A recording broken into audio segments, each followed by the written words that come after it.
Stance. 3-point stance.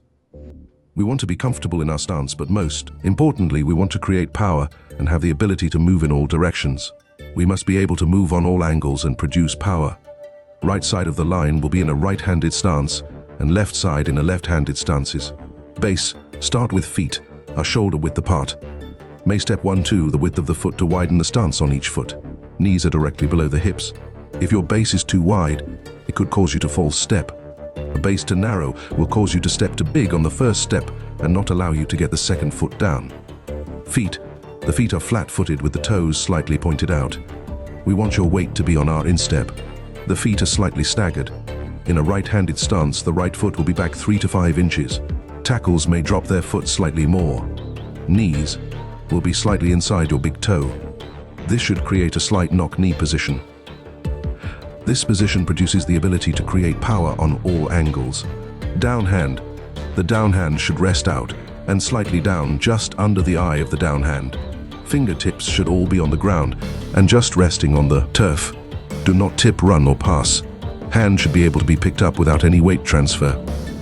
Off arm, rest just above the knee. Back should be parallel to ground with a slight arc from the head tilted back to see what is in front of the lineman. Mental weight.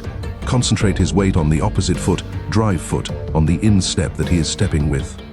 Weight transfer and distribution is very important in order to take the first step. Balance. We must be able to feel balance in our base as prior to dropping our down hand.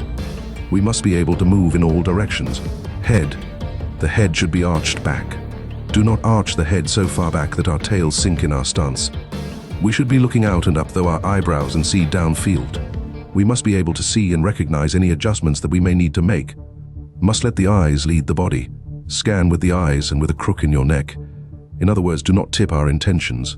The vision process begins with a wide-angle view that will help us to see the entire field, then switch to a narrow-angle view to view smaller aiming points to take on smaller targets like aiming points of defenders.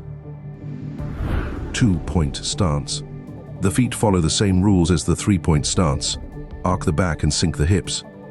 The inside arm rests comfortably across the inside thigh board, and the outside hand rests on the top of the knee or thigh board.